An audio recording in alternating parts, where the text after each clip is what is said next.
Llegó la hora de conocer las informaciones más destacadas del continente americano. Acompáñennos a recorrer y analizar lo que nos une, nos preocupa y nos enorgullece como hispanoamericanos. Bienvenidos a Américas Noticia con Vladimir Kissinger. Muy buenos días, feliz tarde y mejor noche para todas aquellas personas que nos acompañan en una nueva oportunidad a través de Américas Noticia. En nuestra emisión número 742, una emisión particularmente movida, y ya les vamos a estar contando las razones por las cuales les expreso esta frase en torno a lo que ocurre y lo que acontece en nuestro continente americano. Desde Alaska hasta la Patagonia, entérate de todo lo que pasa en nuestra América. El hecho es que cuando trabajaba con mi equipo de producción sobre la orientación del programa del día de hoy, analizábamos cómo ha venido evolucionando la campaña brasileña a partir de la imposibilidad de Lula da Silva de correr como candidato presidencial para la primera vuelta que se va a llevar a cabo, ustedes lo conocen bien, el 7 de octubre, apenas a menos de un mes, en Brasil, este importantísimo país de nuestra América del Sur, de nuestra América en general. Mientras analizábamos cómo avanzaba Bolsonaro en términos de las encuestas, apenas se conoció, por ejemplo, que Lula da Silva no tendría posibilidad de continuar con su campaña, aún estando preso 12 años y un mes de cárcel, pues Bolsonaro pasó de 20 a 22% en la preferencia electoral. Todo parece indicar que Bolsonaro al menos pasaría la primera vuelta. Vamos a estar hablando de esto en detalle.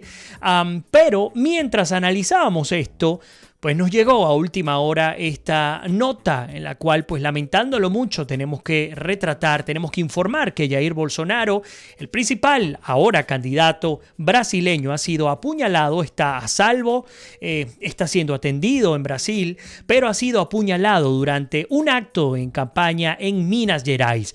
Por supuesto, en este caso hemos decidido revisar varias fuentes, entre ellas Infobae de Argentina, que siempre es uno de los medios más actualizados en nuestro continente, y nos cuenta que el agresor fue detenido tras el violento ataque durante una caravana en Juiz de Fora, esta población de Minas Gerais, donde fue atacado el candidato de la derecha brasileña, Jair Bolsonaro.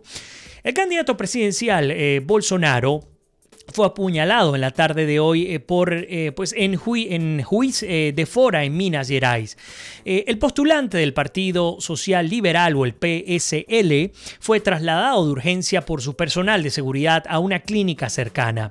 En un primer momento, su hijo habló de una herida superficial, pero ahora, y esta es la información que tiene Folha de Sao Paulo, informa que el candidato presidencial tiene comprometido el hígado y habría perdido mucha sangre, así que por supuesto nos tocará estar haciéndole el seguimiento de acá lo que ocurra con el candidato Jair Bolsonaro. Jair Bolsonaro sufrió un atentado ahora en Juiz de Fora, una puñalada con un cuchillo en la región del abdomen. Gracias a Dios fue superficial y él está bien. Pido que se intensifiquen las oraciones por nosotros. Esto lo había escrito Flavio Bolsonaro en su cuenta de Twitter.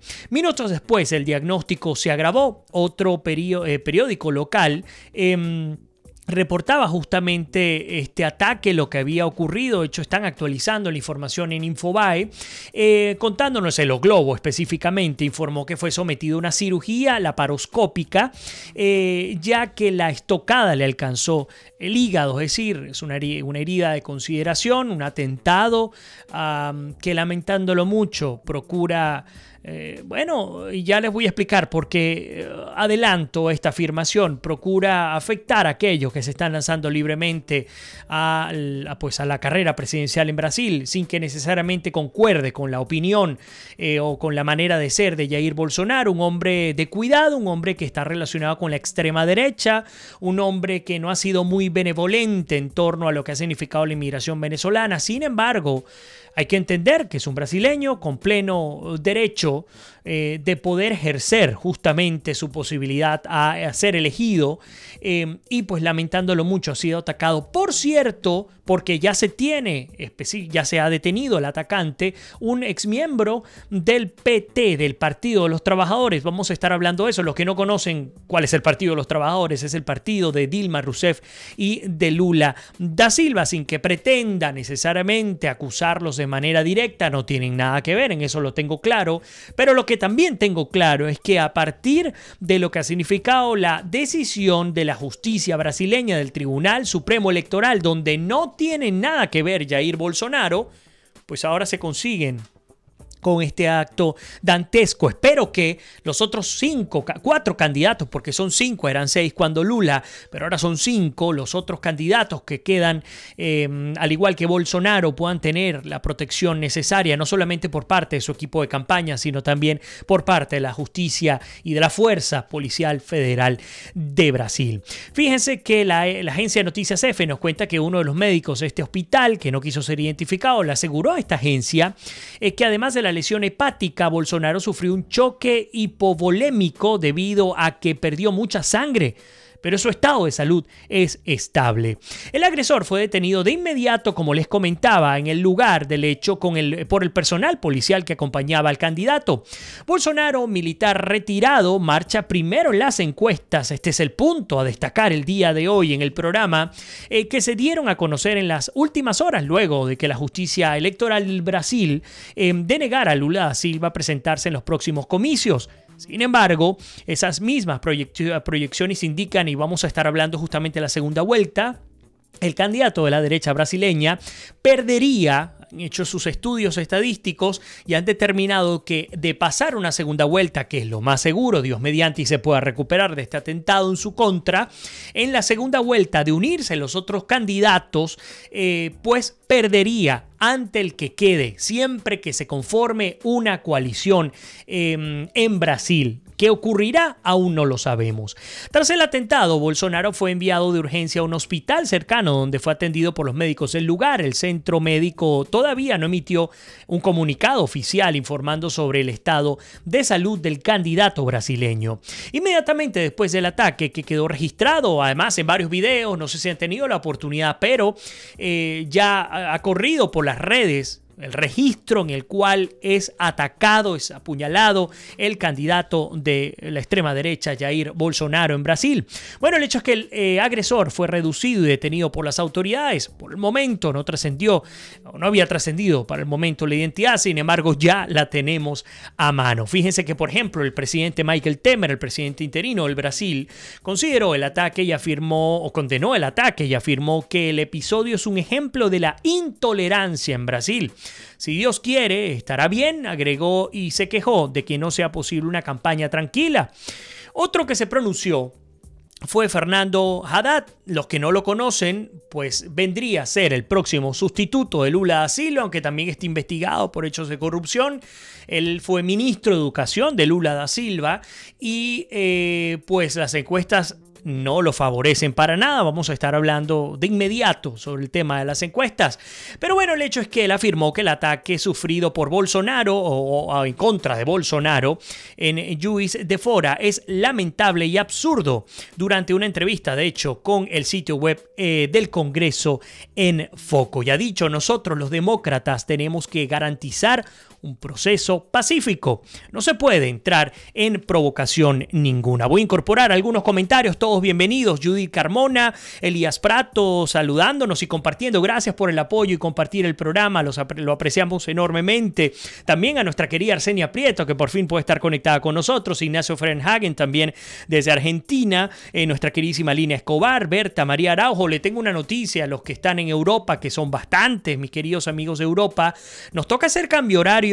Y en ese cambio horario, pues lamentándolo mucho, tenemos que pasarnos a las 7 de la noche, una hora más. En el caso de los europeos, asumo que los que no se trasnochan, pues les tocará ya verlo en diferido. Les pido mis disculpas, pero en términos logísticos, ya para la semana que viene vamos a estar cambiando progresivamente nuestras transmisiones. Una hora más, no es mucho más. En todo caso, para los que estamos de este lado del continente, un poco más cómodo, hemos llegado a casa y de esa manera pues tenemos la oportunidad de incorporarnos al programa. Alejandro Avendaño también nos saluda, Karina Gómez Navarrera, Arsene Is, el candidato de Brasil, Bolsonaro, al momento Arsene nos está dando una información que no está completa, él está bien, es decir, él está vivo, está siendo atendido tal como lo acabo de comentar, por el equipo médico en Minas Gerais. Ha sido una herida que al principio se consideraba leve, lamentándolo mucho es grave, sin embargo está controlada la situación, de ninguna manera ha sido asesinado. Hubo un intento de asesinato y Bolsonaro está siendo atendido en este momento. Judith Carmona también nos saluda. Alejandro también nos habla sobre el tema de Lula da Silva. Ernesto Bates nos acompaña. María Eugenia Hernández también. ¿Qué más tenemos por acá? Arseni dice, me enviaron esto, pero están diciendo lo que estás diciendo, Vladimir, que está muy mal. Sí, está mal, pero afortunadamente está vivo. Charles Stanford, Abraham Toledano, también un abrazo. Abraham, encantado de tenerte acá. Judith Carmona también. Y Mae Díaz dice a las 7 de la noche. Pues sí, yo sé, Judith, que es muy tarde, pero bueno, a veces toca pues hacer algunos cambios. Vamos a evaluar cómo podemos hacer para también complacer a todos ustedes que nos acompañan también desde Europa. Sé que hacen un sacrificio enorme esta hora. Para los que están en vivo conmigo y que me acompañan desde Europa, pues allá son las 12 de la noche y están conectados, como por ejemplo Berta, Judith y otros amigos que siempre nos acompañan a través de Américas Noticias. Pero bueno, continuando con el recorrido en torno a Brasil, les tengo de todo. Vamos a hablar también de Nicaragua, de Colombia, de Venezuela. Así que vamos sobre la marcha. Bueno, tenemos que retratar también las desafortunadas declaraciones de Dilma Rousseff tras el ataque a Jair Bolsonaro. Y aquí es cuando comenzamos a relativizar, y esto nos pasa mucho en nuestros países, lamentándolo mucho, cuando un ataque de alguna manera tiene mayor o menor valor. Al igual que hechos de corrupción, al igual que cuando me paso la justicia, cuando la justicia se puede aplicar de una u otra manera, bueno, esto lo vemos mucho en nuestros países en América. El hecho es que la expresidenta del Brasil se apresuró a emitir una opinión sobre el episodio en el que fue gravemente herido el candidato del PSL durante un acto de campaña. Ha dicho que incentivar el odio crea este tipo de actitud. Incentivar el odio crea este tipo de actitud, dijo la expresidenta Dilma Rousseff. Según el diario Folha de Sao Paulo, la destituida presidenta del Brasil interpeló directamente a Bolsonaro. El odio, cuando lo planta, cosecha tempestad.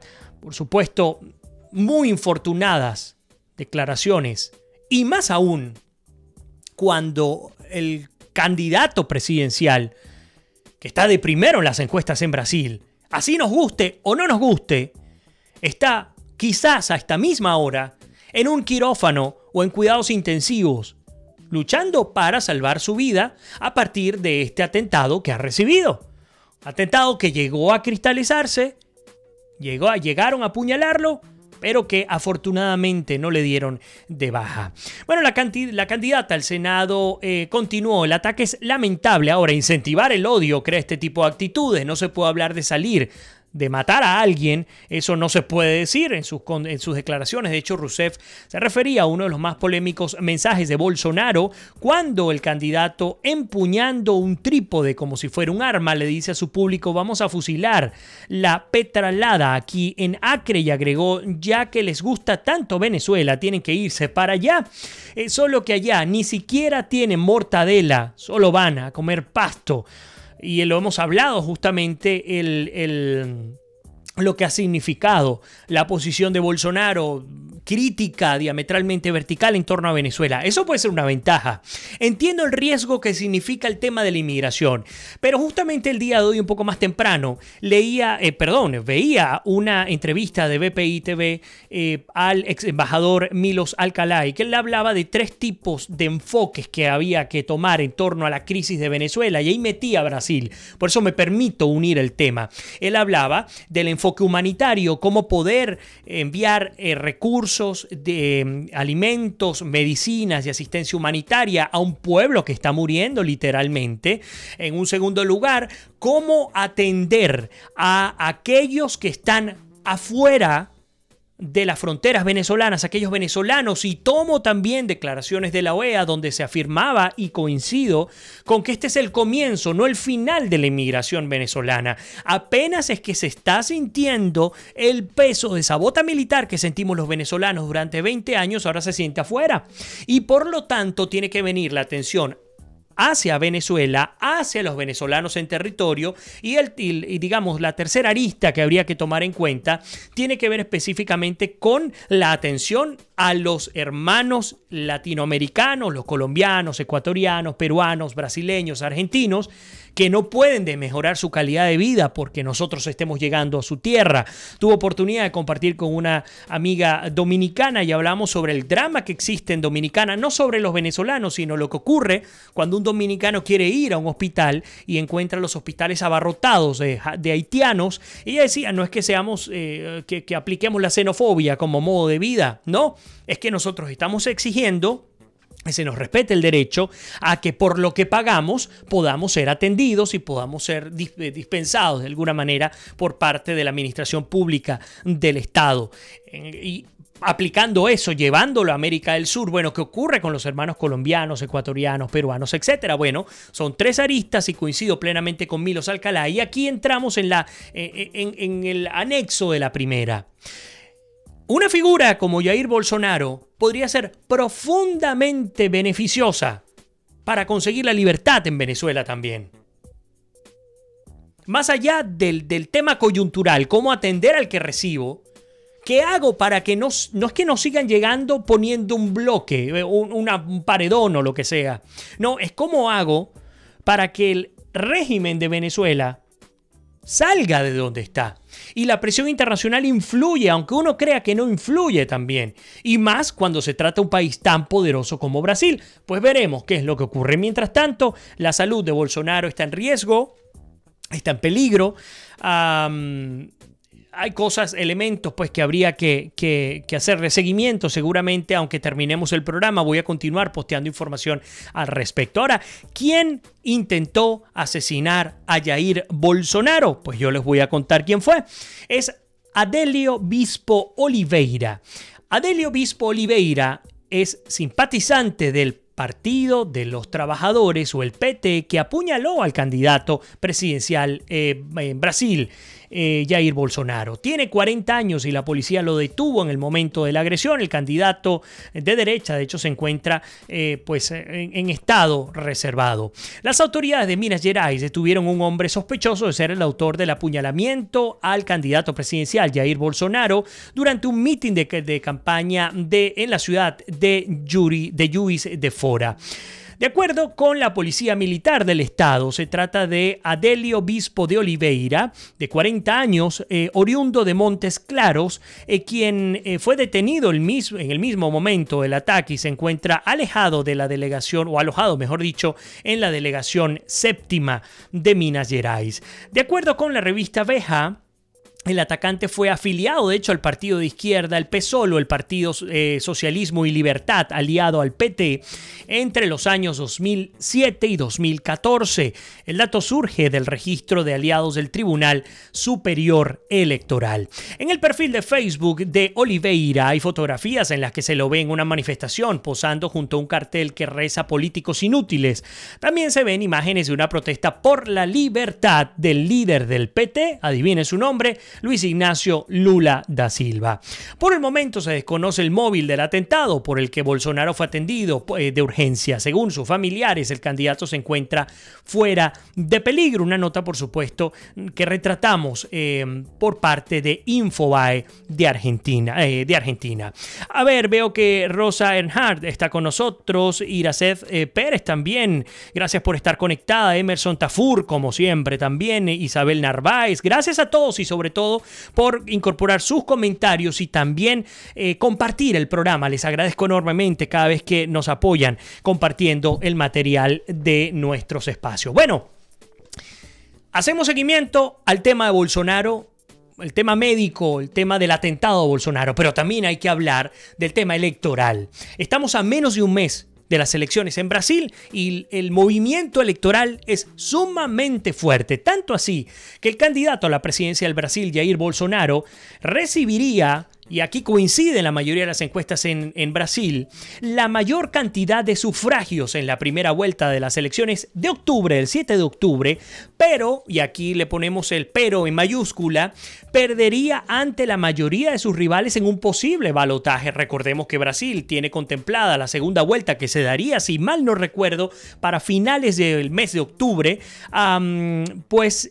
según la última encuesta o la más reciente encuesta de Ibope. Bolsonaro registró 22% de intención de voto, cosa que ustedes me dirán es muy bajo, pero cuando lo comparamos con el resto de los candidatos está muy bien posicionado. Obvio, si metemos a Lula da Silva las cosas cambian dramáticamente. Lula da Silva, allí preso por corrupción y lavado de activos por más de 1.2 millones de dólares, con 12 años de prisión y un mes de cárcel, pues el hombre goza aún del 40% del favoritismo del pueblo electoral, de la población electoral brasileña. Usted pregúntese las razones, yo también me las pregunto, pero de cualquier manera, como el Tribunal Supremo Electoral ha decidido no permitirle que continúe con la bufonada de una candidatura estando preso por un hecho comprobado, pues entonces Jair Bolsonaro, que era el segundo, que estaba a 20 puntos para la semana pasada, por debajo de Lula, ha comenzado a subir. Y es bien importante que en una sola semana haya subido 2%. Obviamente este ataque, Dios mediante que se recupere, va a darle un empuje aún mucho más importante. Calcularía, me atrevería a decir que de acá a la semana que viene pudiera estar rozando el 28% dependiendo cómo se maneje la estrategia. E insisto, lo más importante es la salud, pero en términos electorales esto va a darle un empujón muchísimo más fuerte. Y cuidado, y si lo termina llevando, no en la primera vuelta, seguro que va a la segunda, pero cuidado y si en la segunda vuelta termina quedando como el próximo presidente del Brasil, y así tendríamos a dos presidentes que han sido relacionados de manera directa con la extrema derecha, hablar de Donald Trump y hablar de Jair Bolsonaro en Brasil. Bueno, ya les comentaba que Bolsonaro registró el 22% de la intención de voto en el escenario, la primera vuelta en el sondeo, el primero desde que una corte vetó la participación de la carrera presidencial del exmandatario Lula da Silva. La ambientalista, también hablamos de todos los candidatos, creo que el jueves pasado, no lo recuerdo bien, Marina Silva, que sería la segunda allí tratando de llegar a los números, y el izquierdista Ciro Gómez quedaron empatados en segundo lugar. Y aquí comenzamos a ver el drama de las diferencias, de las brechas entre uno y otro candidato. Bueno, tenemos a Jair Bolsonaro con 22% allí a la cabeza. Luego viene Marina Silva y Ciro Gómez, cada uno empatado con 12%. Luego viene el candidato favorable a las empresas, Geraldo Alckmin, también investigado por la justicia, que es el gran común denominador, el gran mal de la política en Brasil y de la institucionalidad en Brasil, es la corrupción. Así vengas de la empresa privada o pública, o seas un funcionario, pues lamentándolo mucho, en su gran mayoría, al menos en estos últimos años, se ha visto como uno tras otro han terminado investigados, entre otros, por ejemplo, con el juez o por el juez Sergio Moro, que está haciendo un estupendo trabajo de saneamiento en términos de corrupción en Brasil. Ojalá y cuente también con la protección necesaria para mantenerse allí luchando en contra de los corruptos en el país carioca. Bueno, entonces tenemos Bolsonaro 22%, luego tenemos a Marina Silva y Ciro Gómez con un 12%, luego Geraldo Alckmin, que está investigado por la justicia, como les comenté, tiene un 9%, y fíjense qué interesante, y esto es un fenómeno que sin duda alguna el Partido de los Trabajadores y los sociólogos también en Brasil tienen que estudiarlo. Si Lula da Silva contaba hasta la semana pasada con el 40% del favoritismo electoral, ¿por qué el candidato que está supuesto a reemplazarlo solo cuenta? Y escuchen bien el número. Está, nosotros decimos en criollo, allá en Venezuela, está detrás de la ambulancia. Y me disculpan lo coloquial del término. Pero Fernando Haddad cuenta solo con el 6% de las encuestas. Está de último, obvio, seguro me dirá más de uno, pero es que aún no ha sido postulado oficialmente. Eso es cierto, pero ya al menos la gente sabe que al tener a un Lula que no se va a poder lanzar, ¿por qué no la apoyan? Ya había salido una investigación que comentamos creo que esta semana también y nos referíamos a que Haddad no tendría más de 4 puntos del favoritismo de Lula da Silva y está ocurriendo de pronto un poco más, 6 puntos porcentuales, 6% es lo que tiene Fernando Haddad, que sería, por supuesto, el compañero de fórmula de Lula da Silva, que lo reemplazará o lo reemplazaría, no sé si ahora lo hará, a partir de este resultado, porque de pronto el Partido de los Trabajadores tiene aún algunas bajo la manga que no lo conocemos todavía. Bueno, pues el hecho es que las elecciones del próximo mes son las más impredecibles desde el regreso de la democracia al Brasil. Imagínense de lo que estamos hablando. Hace 3 décadas, investigaciones sobre corrupción han llevado a la cárcel a decenas de poderosos empresarios y políticos y han alineado a los votantes.